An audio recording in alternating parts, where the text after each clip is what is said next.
ইসলামী আন্দোলন বাংলাদেশ দায়িত্বশীল রাজনৈতিক দল, আপনাদের প্রিয় সংগঠন আন্দোলনের মহতারাম আমির পীর সাহেব চরমনাই আপনাদের এই দুঃখ কষ্ট দেখে তিনি দোয়া করছেন এবং ইসলামী আন্দোলনের সারা দেশের নেতা কর্মীদেরকে এই বানবাসী মানুষের পাশে দাঁড়ানোর জন্য আহ্বান জানিয়েছেন। আসলে আমাদের দেশের অবস্থাটাই এবং বিগত দিনেও আমরা দেখেছি যে যখন মানুষ কোনো সমস্যায় পড়ে, সংকটে পড়ে এবং দুর্যোগ দুর্বিপাকে পড়ে, বন্যায় ঘূর্ণিঝড়ে পড়ে, তখন তাৎক্ষণিকভাবে যে উদ্যোগ নেওয়া প্রয়োজন প্রশাসনের পক্ষ থেকে, সরকারের পক্ষ থেকে, এটা আমরা খুব একটা দেখি না।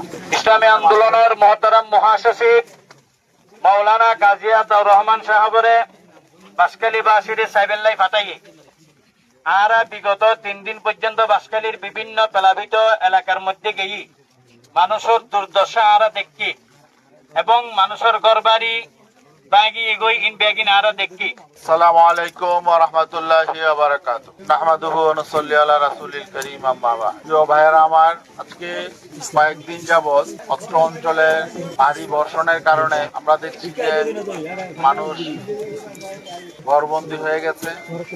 বর্ষণের কারণে এখানে প্লাবিত হয়েছে। আজকে প্রায় 3-4 দিন যাবত লাগাতার বৃষ্টি হচ্ছে। বৃষ্টির পানি এবং আমাদের ওপার থেকে পানি এসে এখানে ঘর বাড়ি তলিয়ে গেছে। মানুষের অবর্ণনীয় কষ্ট হচ্ছে, আমরা সেটা উপলব্ধি করতে পারছি।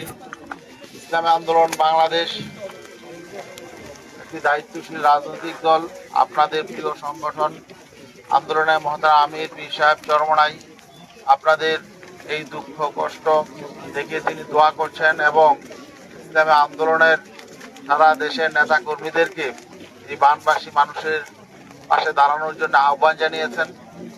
আমরা ঢাকা থেকে আজকে সকালে এসেছি। আমার সাথে আমাদের সমাজ কল্যাণ বিভাগের প্রধান আলহাজ আব্দুর রহমান সাহেব আছেন এবং ইসলামী আন্দোলন বাংলাদেশের কেন্দ্রীয় উপদেষ্টা আলহাজ জামাতুল ইসলাম এবং তিনি চট্টগ্রাম মহানগরের সভাপতি আছেন এবং চট্টগ্রাম মহানগরের সেক্রেটারি আলহাজ আল ইকবাল সাহেব আছেন। আমাদের চট্টগ্রাম দক্ষিণ জেলার সভাপতি চৌধুরী সগির আহমদ আছেন।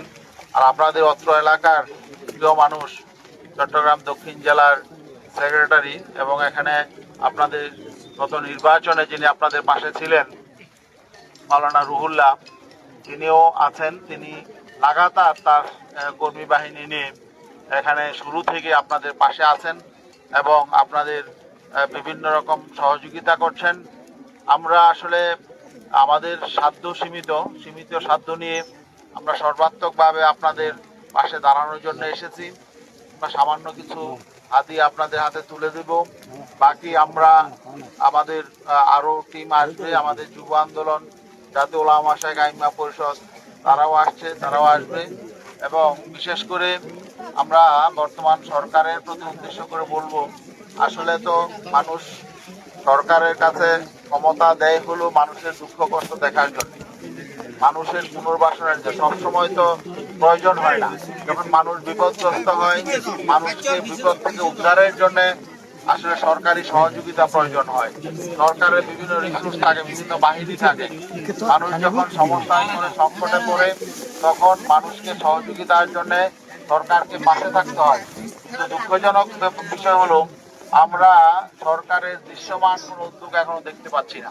আসলে আমাদের দেশের অবস্থাটাই এবং বিগত দিনেও আমরা দেখেছি যে যখন মানুষ কোনো সমস্যায় পড়ে, সংকটে পড়ে এবং দুর্যোগ দুর্বিপাকে পড়ে, বন্যায় ঘূর্ণিঝড়ে পড়ে, তখন তাৎক্ষণিকভাবে যে উদ্যোগ নেওয়া প্রয়োজন প্রশাসনের পক্ষ থেকে, সরকারের পক্ষ থেকে, এটা আমরা খুব একটা দেখি না। এই জন্য মানুষের কষ্ট পেতে হয়। আমরা আশা করব সরকার দ্রুত উদ্যোগ নেবে এবং দুর্দশাগ্রস্ত মানুষের পাশে দাঁড়াবে। আর আমরা রাজনৈতিক দলগুলো আলহামদুলিল্লাহ আমরাও চেষ্টা করে যাচ্ছি।